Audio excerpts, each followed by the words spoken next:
Hey guys, welcome back to my channel. I'm excited that you decided to come back here. I just thought I would give you guys a little bit of a taste of what a week of reading life and working from home in quarantine has been like for me this week and give you a glimpse of the first couple books of my TBR. So sit back, relax, grab yourself a snack. Hope you enjoy. So I am on my way to Dunkin' because working from home, and I would totally run to Dunkin' every once in a while anyway, usually like on my way to work or whatever, but there's a Dunkin' like 3 minutes from my house, so I'm gonna go get myself a coffee. I wanted to give you guys a little bit of an update. I am about 100 pages in to the Grace Year, and I honestly don't know why it is classified as post-apocalyptic fiction. I don't know. There's no apocalypse. Like, there's been no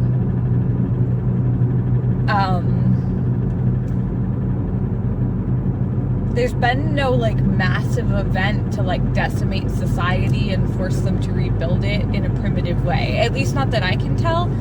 There's like a little bit of references to the past, this old like language of flowers and old Viking languages, but this story is definitely set in the past, not like the future like the Hunger Games would be.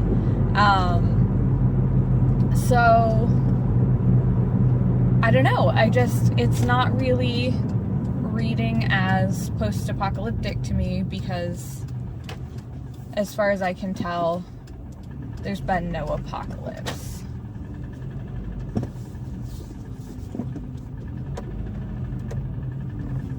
Gonna try to navigate the drive-through line over here because when everything is drive-through only, the drive-throughs get packed. And I live in Portland, which is Maine's largest city.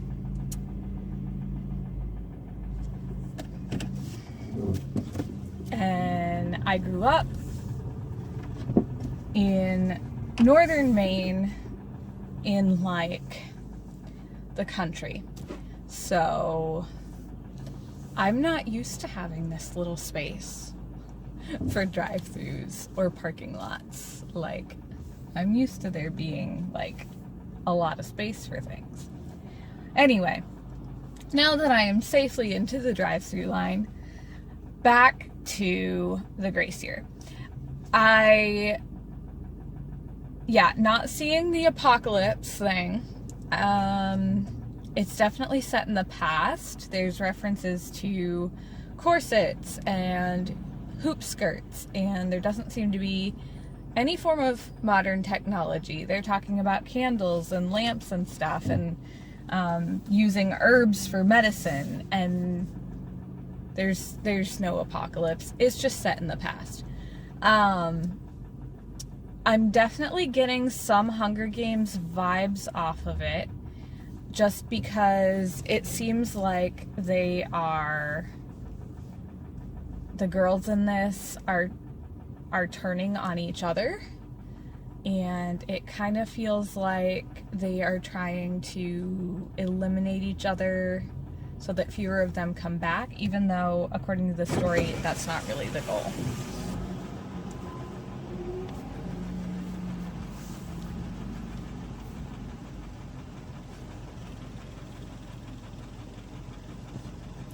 So definitely getting some Hunger Games vibes from that.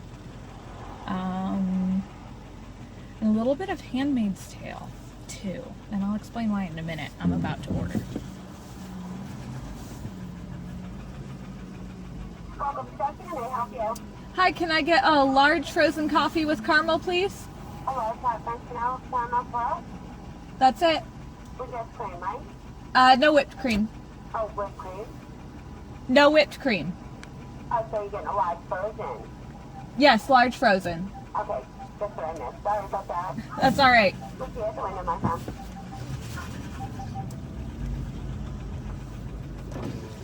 I'm not the only one struggle busing this morning.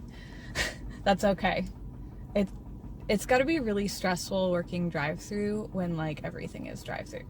Like that has to be really hard. And also being like some of the only people not working from home right now. So I'm having a lot of sympathy for people. Anyway, I'm getting some Handmaid's Tale vibes because there's kind of this view that women are like evil, like the whole antiquated notion in misguided oh, I'm about to get my order.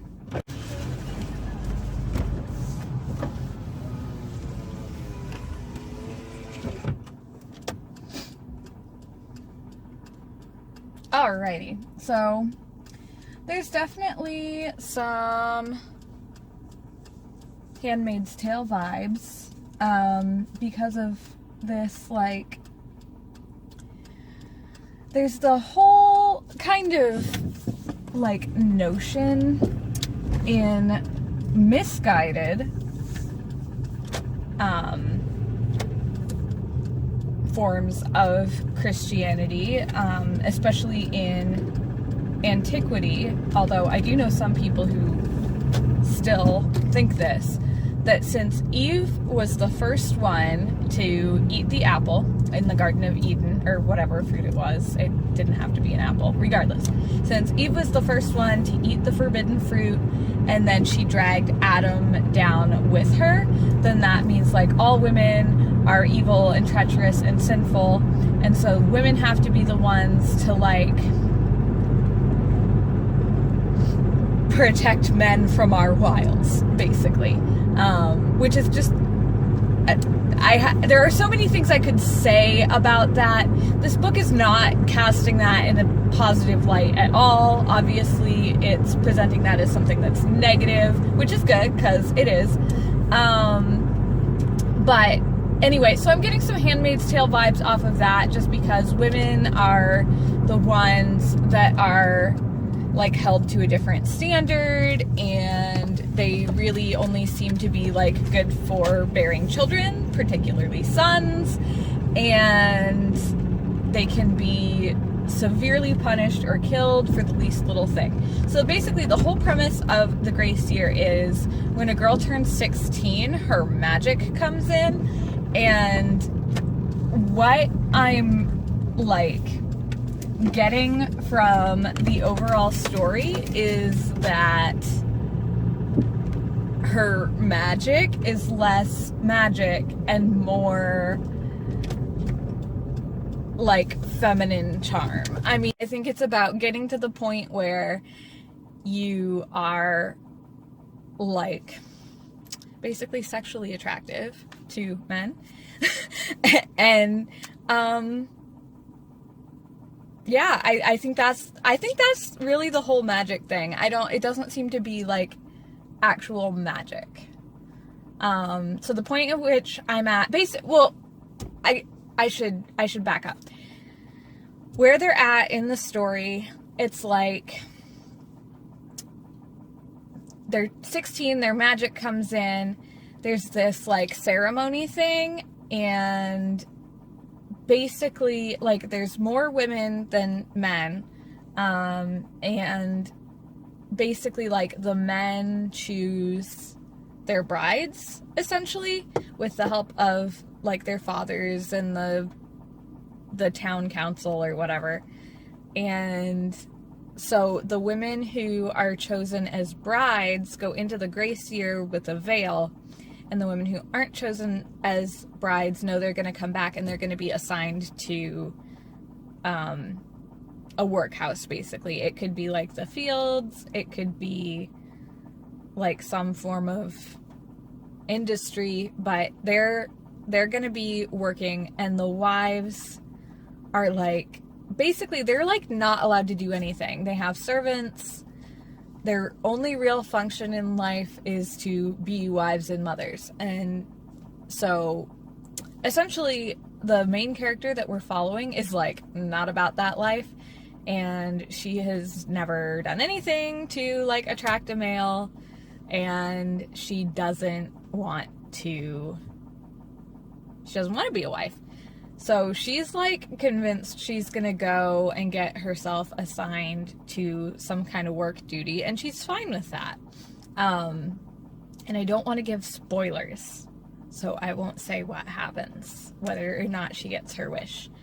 But then they're sent into the Gray Seer, and they take them to this camp, and essentially they have to be out there in this like isolated camp to like let all their magic out, because if they come back and they still have their magic, then that's like treachery, and they can be sentenced to death or put on the outskirts of the city with, like, that's essentially like they're sending them into lives of prostitution if they do that. So basically either they kill them or they send them off to be prostitutes if they feel like they haven't gotten all their magic out. So I know it's going to be really dangerous. I can tell by some of the things that have already been said about the Gray Seer. So anyway, where I'm at in the book, they've made it to the camp, and that was where I got last night. And I'm going to read some more over lunch today. But right now I'm going to go in with my frozen coffee and get back to my spreadsheets and get back to work. And yeah, but so far I'm liking it, even though I'm kind of like frustrated that I like was able to link it so quickly to two well-known series. I like things to be original, and I know like there's nothing new under the sun, and there's only so many plot ideas out there in the world, but I like things to be original, and I feel like I'm already like starting to be able to see ahead a little bit, and it's just very like, it's like if Hunger Games and Handmaid's Tale had a baby right now is what I'm getting, and I'm just like, I like things to be a little bit more original, but I am enjoying it, even though I'm like, I feel like I already know where it's going. I do still have an enjoyment level, more so than I thought I would, and I think the fact that it's not actually post-apocalyptic is helping with that. Anyway, I'm gonna go inside, put this baby to work. So it is the end of my work day, and I did read some over lunch, and I just started reading some more once I signed off from work, and oh my goodness. I did not expect everything I'm seeing in this, and there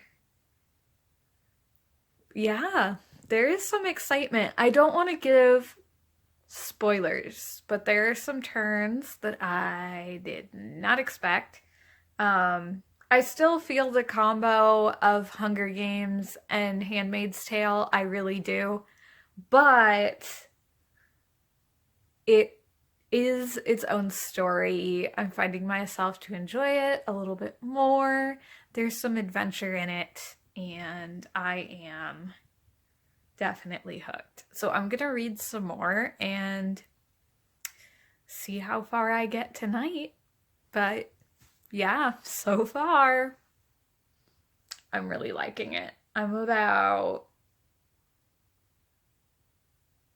like just over 200 pages in at this point, and wow, a lot has happened, and I have a little over like 100 pages to go. So yeah, we'll see. Okay, so I have now finished the Gray Seer, and I don't know what to say. Like the end was so not what I was expecting, and I'm not gonna give spoilers, but the end like just kind of messed with me a little bit, and I'm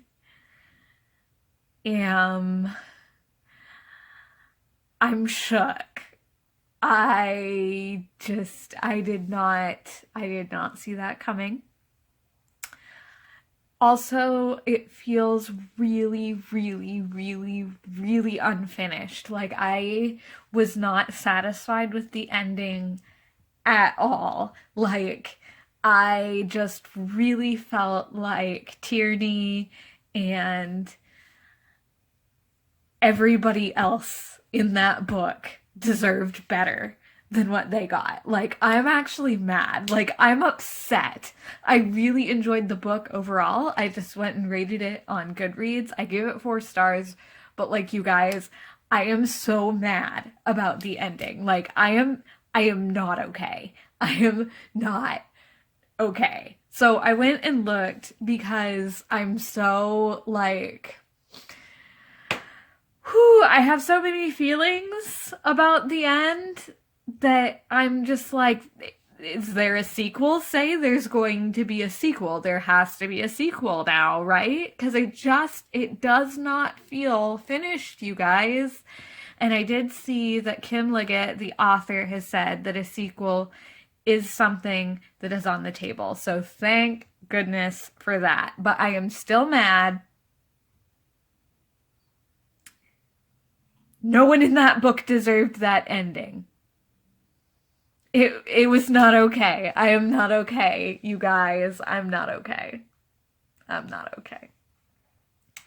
I still have plenty of day left, so I'm going to go ahead and start reading a little bit of Get Out of Your Own Way by Dave Hollis, and then because I can only hack so much of the like self-helpy genre at a time, I'll probably pick up The Seven Husbands of Evelyn Hugo and read some of that tonight as well as kind of like a palate cleanser and see where I end up. But yeah, I am not okay with the ending of The Gray Seer, you guys. I am not okay at all. Hey, all you cool cats and kittens. I'm just kidding. I'm like 5 episodes into Tiger King. I've been watching one every night for the last few nights. I can't do more than that because it's so insane. I can't take it more than one at a time. I'm spending too much time going, oh my word, these people are crazy. But yeah, anyway, that's how my quarantine is going so far.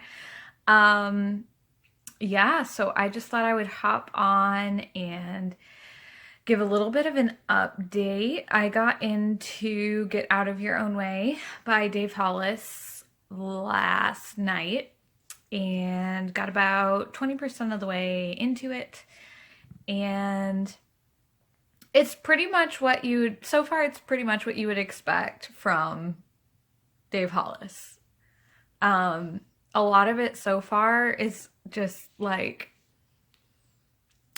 kind of a repeat of what's in his wife's book, Girl Wash Your Face, but it's from his perspective.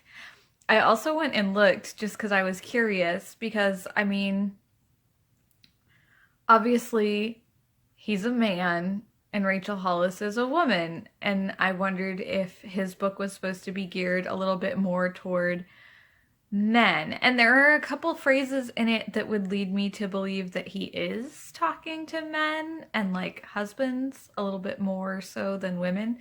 But so far, as far as I can see, I went through like the first 2 or 3 pages of reviews on Goodreads, and so far all of them are from women. So it kind of looks like what he's reaching as an audience so far are his wife's fans. Not that there's anything wrong with that. I just kind of wondered how similar things would be. And so far it's kind of like Girl Wash Your Face, but written by Dave instead. So anyway, it's okay. It's fine. It's a fine book. And I am kind of taking it one step at a time because I can only take so much self-help at once. So I also got about 60-ish pages into The Seven Husbands of Evelyn Hugo, which I am definitely enjoying right now. And yeah, so far I'm really liking it. I'm finding it interesting. I'm getting like some similarities to Marilyn Monroe's story, like before she became Marilyn Monroe, because like that wasn't her real name and that wasn't her real hair, and she did a lot of things to get herself to Hollywood. So I'm getting some similar vibes to that in The Seven Husbands of Evelyn Hugo so far. So we'll see where it goes from here, and I don't know.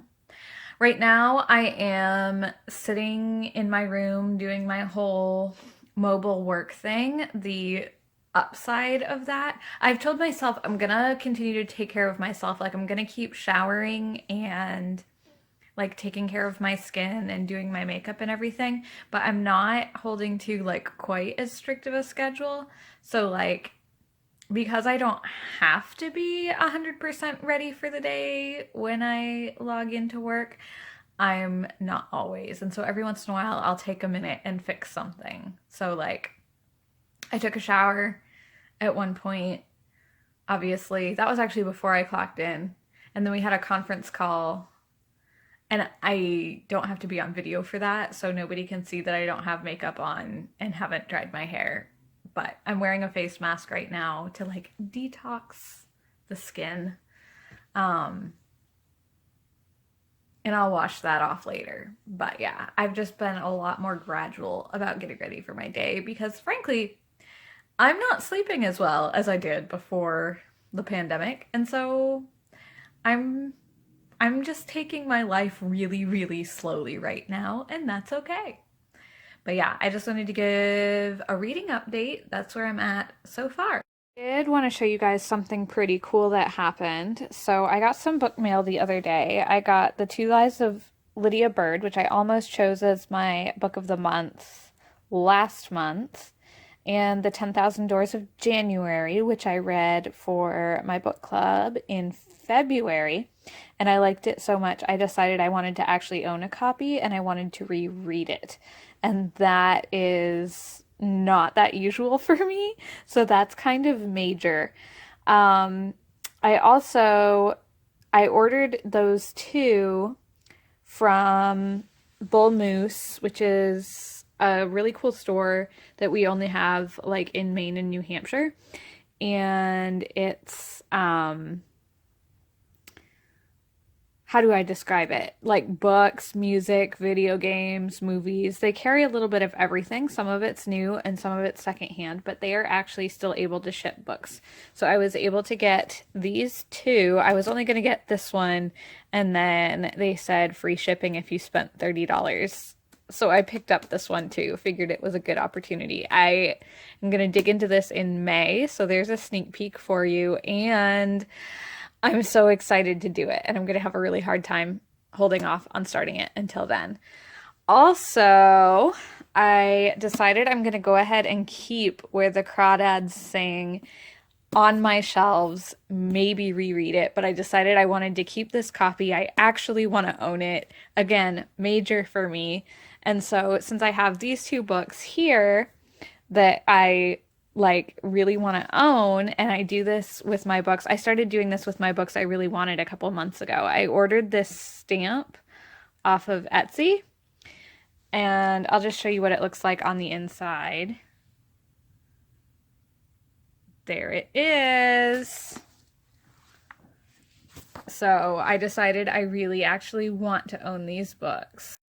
Okay, so I decided to go with bare minimum makeup today because I've been working in spreadsheets all day, and every time I felt like I needed to take a break, like I have not had a lot of time. I am working, these spreadsheets are a lot more complicated than I thought they were going to be. Particularly one of them is an absolute beast. So I went with bare minimum makeup today, which is kind of like I feel lazy, but I wouldn't necessarily be embarrassed to go out in public like this. So sorry for the lighting. It got really dark. We're having a bad storm up here with a lot of wind and rain, and at least I think it's rain. It's gonna be interesting precipitation because, yeah, we're expecting snow. Happy Easter from Maine, you guys! It's actually not that unusual for us to get snow in April. I think we would be more surprised if we went through the entire month of April without any snow. It has all been melted, it's been really nice, but every once in a while, Mother Nature just likes to come remind us that winter isn't actually over. So we're expecting snow somewhere between tonight and tomorrow. It's been raining. A thunderstorm actually just rolled through, and now it's just raining again. And yeah, snow could be happening any minute. So yeah, I did get a little bit of a little bit more of Get Out of Your Own Way read, and it's still really what I would expect from someone who is married to Rachel Hollis.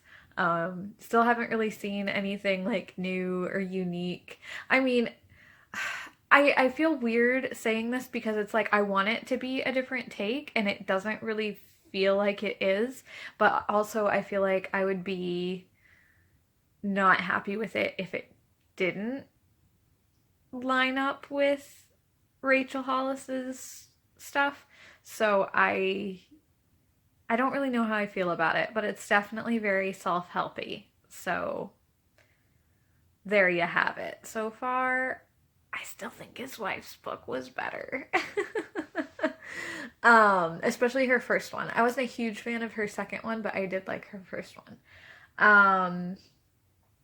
Anyway, this is probably going to be the last bit of vlog just because it is Thursday now and I wanted to get this up by tonight. So for editing and everything, that's what I'm going to try to do, and that's where we're at. But I just wanted to give you guys a little bit of a taste of a few days reading and getting through the first few books on my TBR for April.